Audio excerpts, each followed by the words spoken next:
Let me just say thank you, Mike, for doing this for us. I appreciate that. It's my pleasure. I appreciate being asked. I'm going to share 22 horror stories. The first one is Alice, who is a business development director at a San Diego company that provides logistics services to the Navy. The BD vice president assisted on discussing every single opportunity in the new business pipeline meeting as a group, regardless of the maturity of the new business lead. The meeting sometimes went on for hours. Opportunities that deserved no discussion at all received as much attention as must-win bids. This was so frustrating for the staff that a few of the most successful BD professionals, including Alice, actually left the company.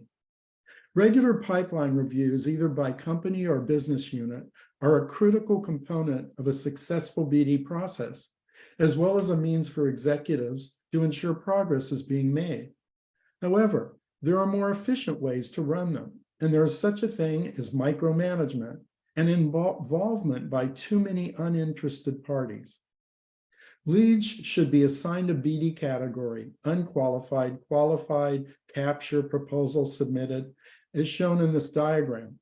As soon as possible after a new lead is identified, a pursuit, no pursuit decision should be made by just a few people, and only leads that fit the company's bid profile should be assigned to be qualified. Also, bid review meetings should have a defined time limit. Top company bids should receive the most attention. Any opportunity that requires more than 5 or 10 minutes should be scheduled for a separate meeting.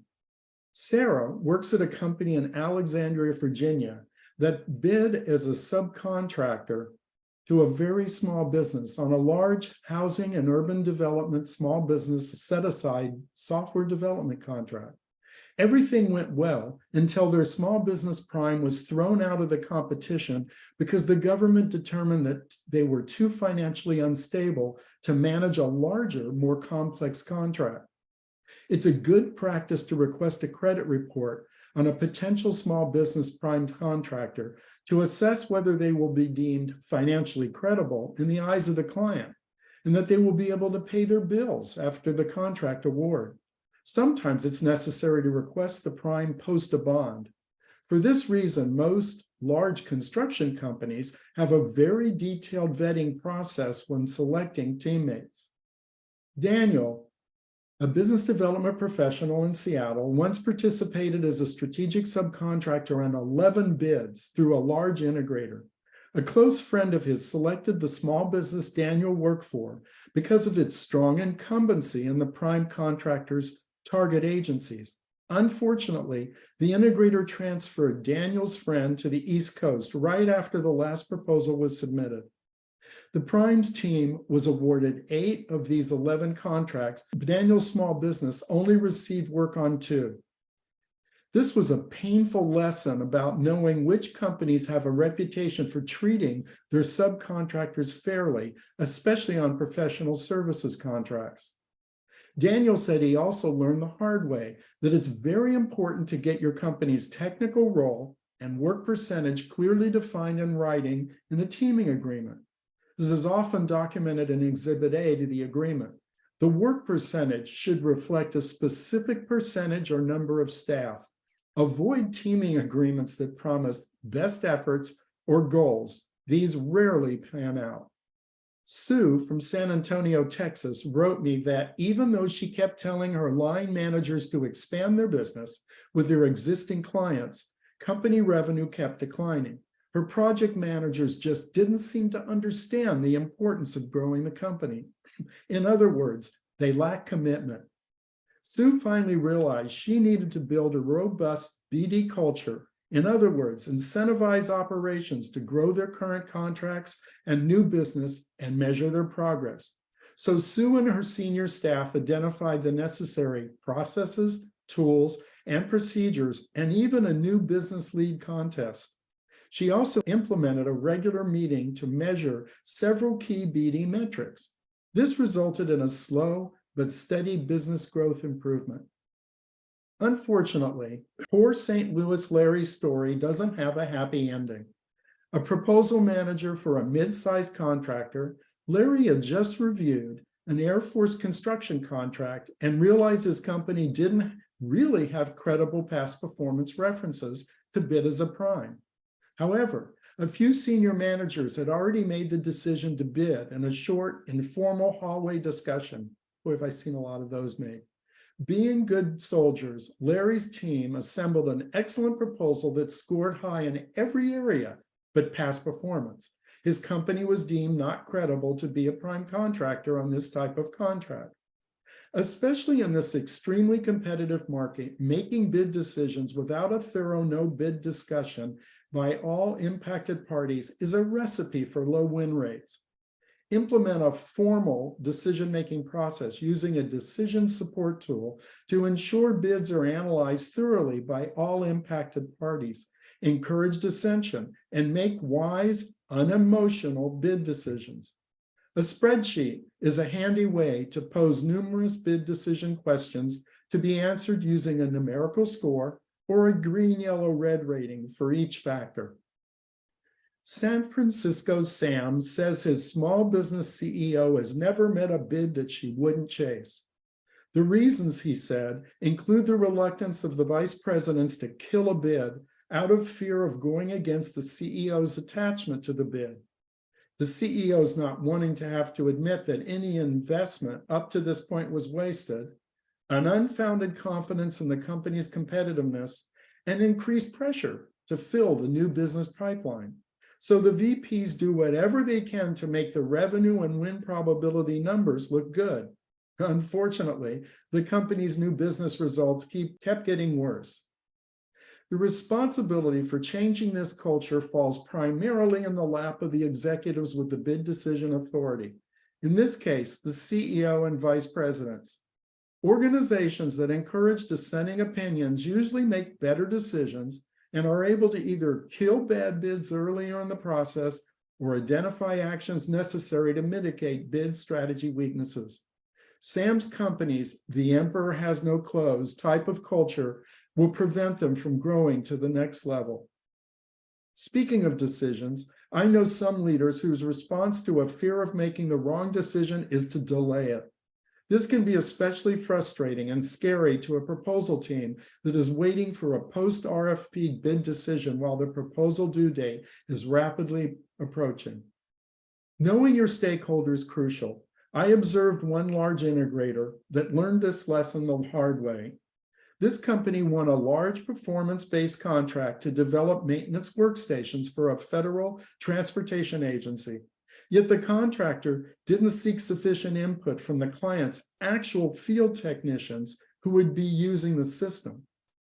Upon delivery and test of the first production unit, a large team member's legs wouldn't fit under the workstation's protruding keyboard.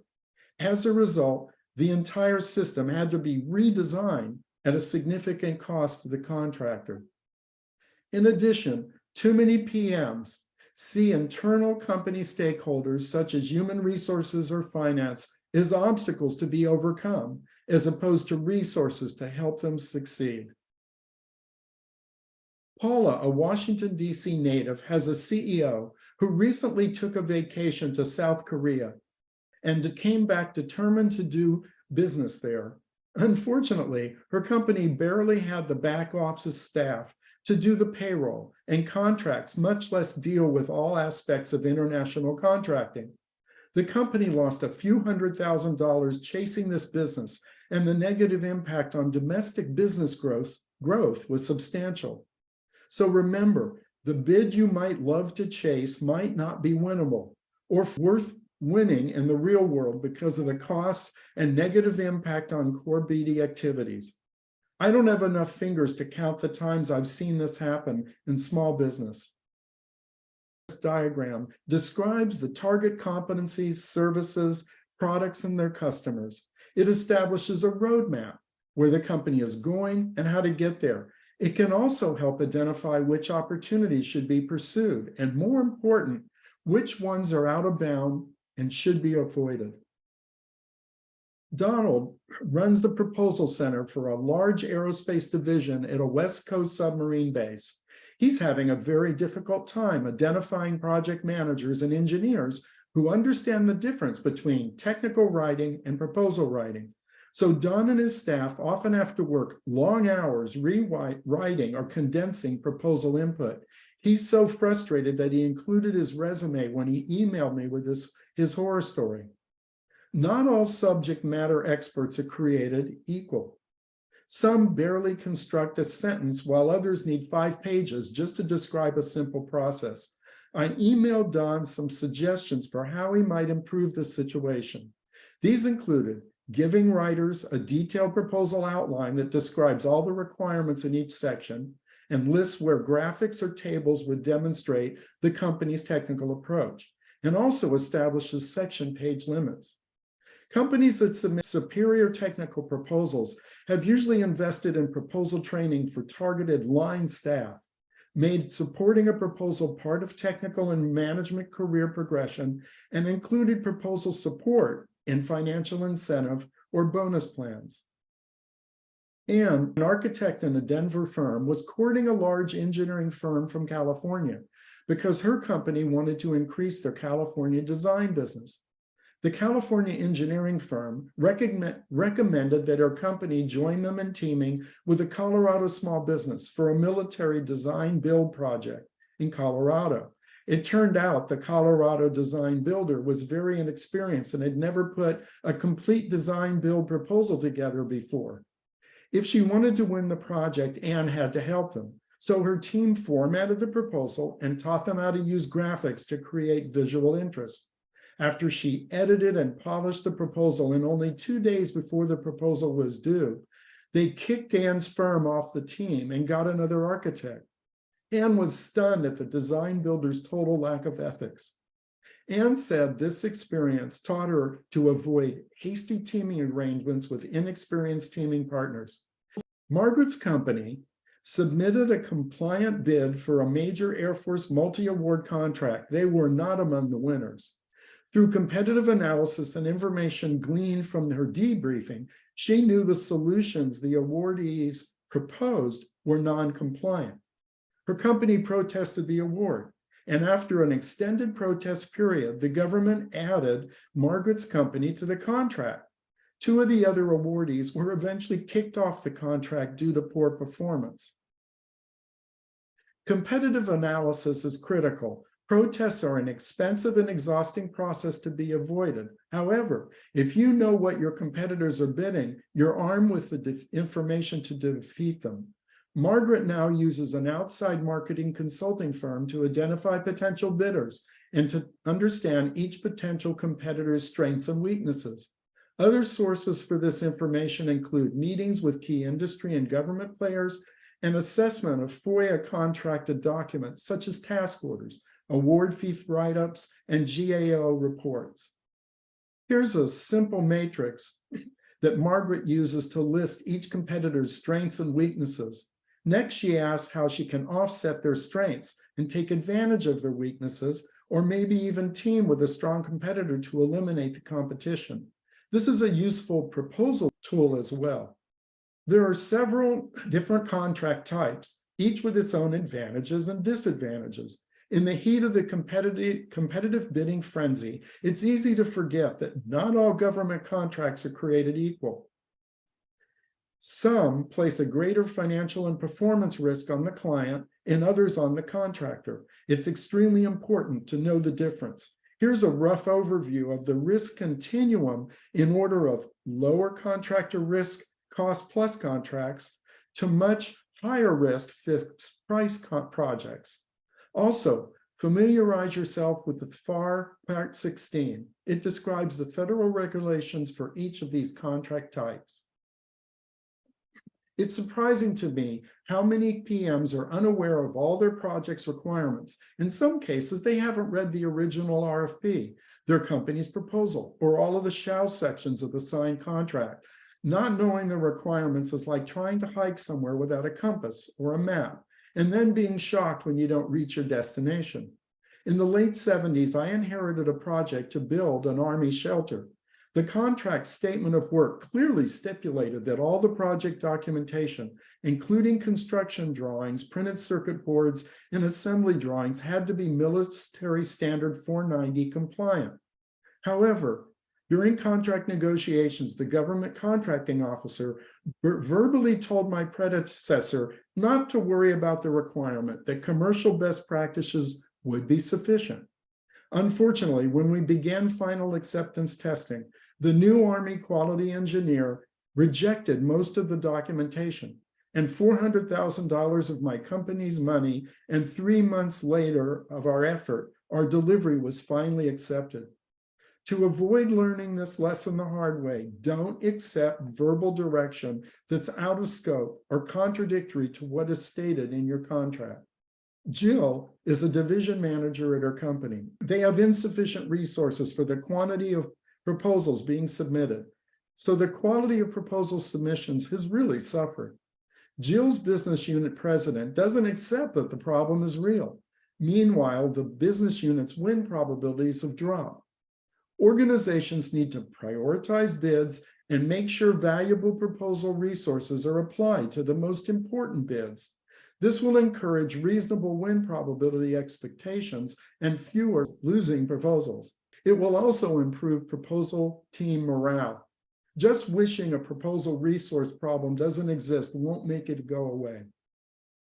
A well-known company in Atlanta spent a month on a key follow-on contract that required printed instead of electric proposals. While attempting to polish the proposal to perfection, time kept slipping by until the due date was upon them. The proposal delivery was further delayed by traffic. The end result was Robert, the proposal manager, running into the client's office for delivery 5 minutes late. In full view, this is a true story, of other contractors who were still in the lobby, the government contract specialist dropped Robert's late proposal binders in the wastebasket and informed him that their proposal wasn't accepted. One of the primary responsibilities of a proposal manager is to have enough slack in the proposal schedule to accommodate problems and still deliver, if possible, even a day early. Missing a proposal deadline after all the work that goes into a proposal is really devastating, and in some cases, like this one, career limiting.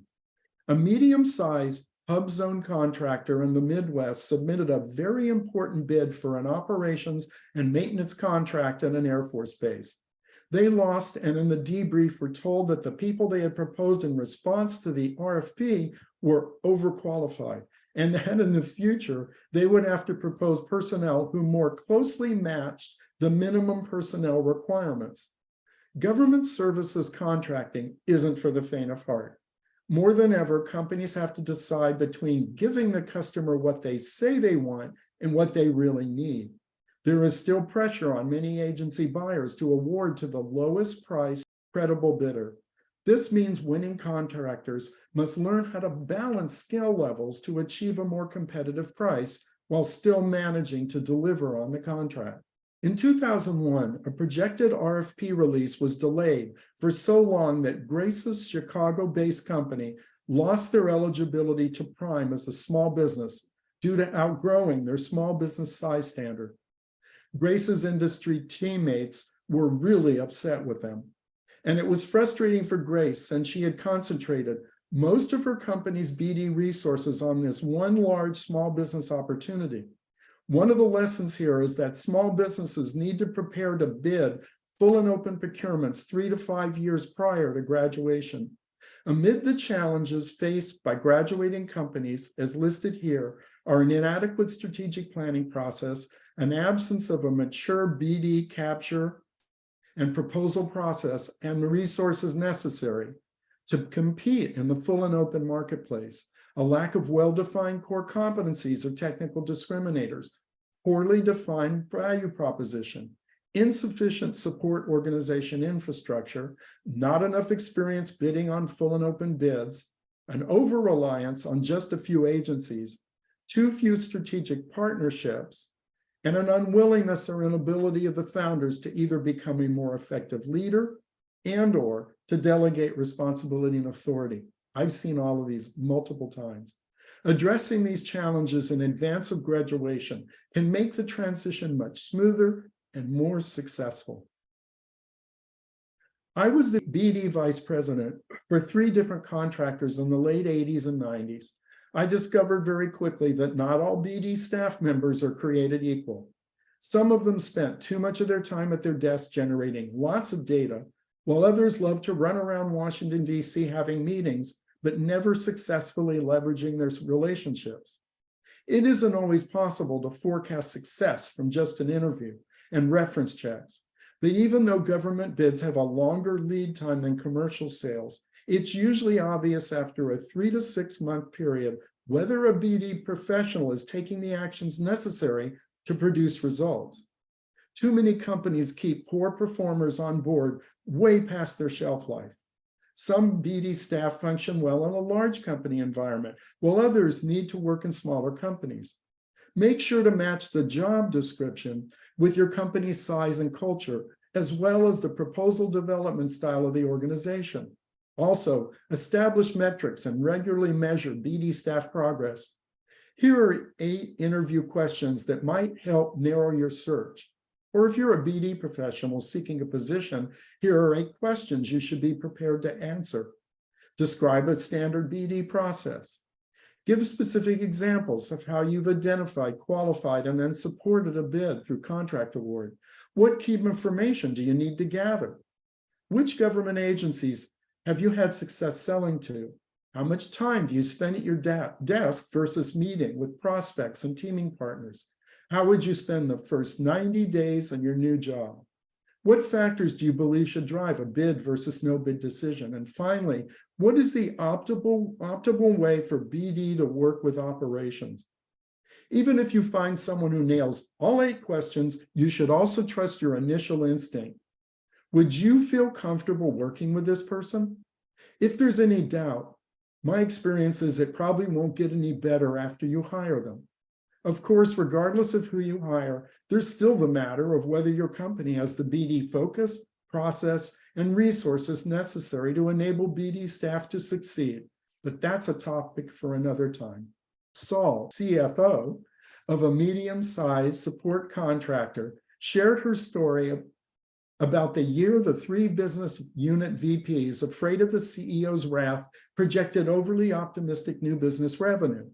They then proceeded to spend to the inflated overhead budget while RFPs and awards keep slipping to the right. As a result, some key indirect staff and consultants were laid off. Unfortunately, it's not an uncommon phenomenon in the government and even commercial contracting community for companies to have to cut back spending in the late summer or fall. But the later you wait to adjust the budget, the more drastic the corrections will be. The lesson here is to establish company indirect budgets according to more conservative RFP release, win probability, and revenue estimates, as opposed to aggressive projections. This change needs to start at the top with the CEO and CFO. St. Louis Paula, a software test manager and the incumbent contractor, found herself trying to explain to her existing client in her recompete proposal the different steps her company was going to take to make some needed quality process improvements. The feedback she received in the loser's debrief was the question, Paula, why didn't you address these problems before when you were my contractor?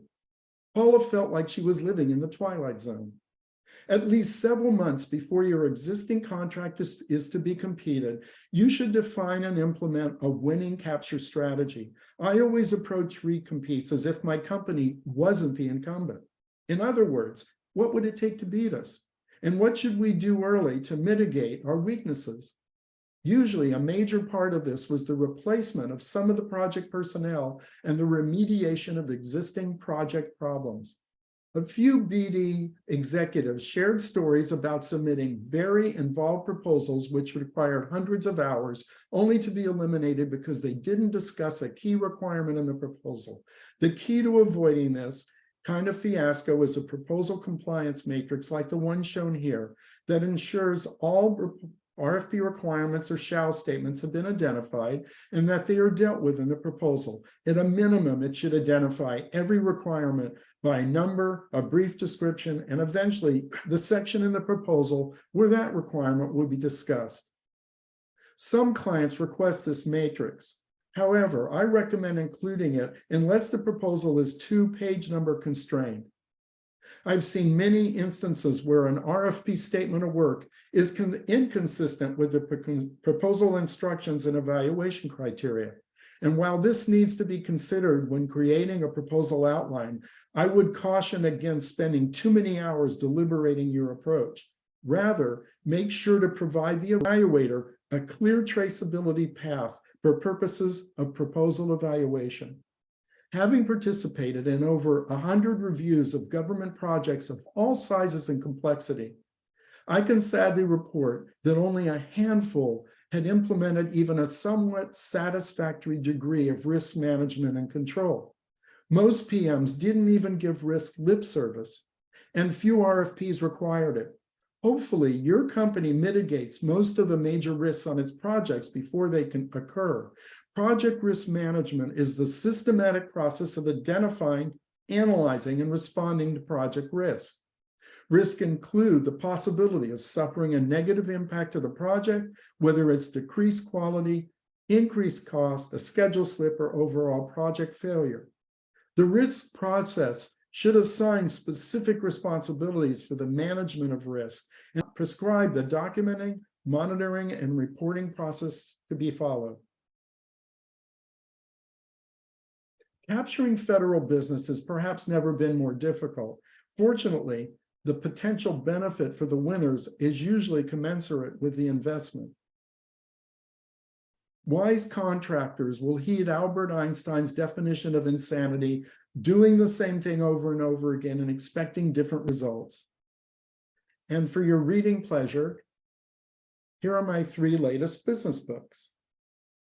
So thanks. That's the end of my formal presentation. Mike, thank you so much. That's good advice there.